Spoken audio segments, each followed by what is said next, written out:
বর্তমান বিজেপি সরকার কথায় বিশ্বাস করে না, কাজে বিশ্বাস করে। কিন্তু ডুম্বুরনগরে দেখা গেল ঠিক তার উল্টো চিত্র। বেতন না পেয়ে অঙ্গনওয়াড়ি সেন্টার বন্ধ করে দিল কর্মীরা। এই সুশাসনেও গন্ডাছড়া মহকুমার অঙ্গনওয়াড়ি কর্মীদের মিলল না বেতন ভাতা।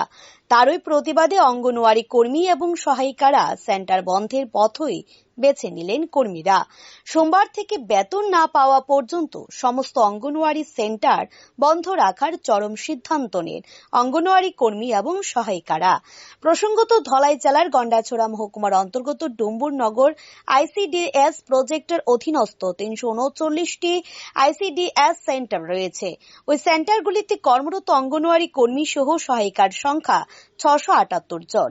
তাদের অভিযোগ, গত কয়েক মাস যাবতই আইসিডিএস কর্মীদের সঠিক সময়ে বেতন ভাতা প্রদান করছিল না সংশ্লিষ্ট দপ্তর। তার উপর গত এপ্রিল মাসের বেতন ভাতা চলতি মাসের 22 তারিখ পেরিয়ে গেলেও বেতন জটেনি কর্মীদের। এ যেন গোদের উপর বিষ ফোড়া। গত 20 মে বেতনের দাবিতে গন্ডাছড়া মহকুমার ডুম্বুরনগর আইসিডিএস অফিসে তালা ঝুলিয়ে দিয়েছিল আইসিডিএস কর্মীরা। বেতন দেওয়ার প্রতিশ্রুতি দিলে তালা খুলে অফিস কর্মীদের মুক্ত করেন কর্মীরা।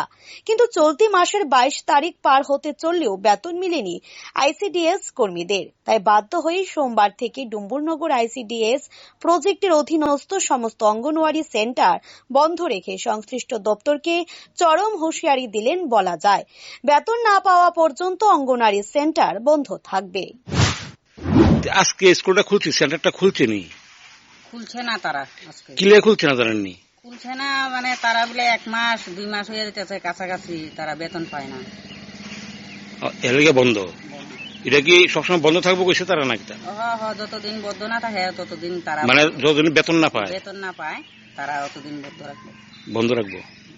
এটা ব্লক টিলা অঙ্গনওয়াড়ি সেন্টার। আমি তো গ্রামের মানুষ, আপনার বাড়ির পাশেই তো সেন্টারটা। আমার বাড়ির কাছে বললে আমি কইলাম ঠিক আছে। গ্রামের লোক।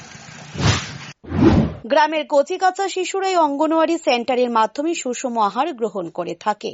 এখন সেন্টার বন্ধ হয়ে যাবার ফলে সেই কচিকাঁচা শিশুরা সুষম আহার থেকে বঞ্চিত হবে।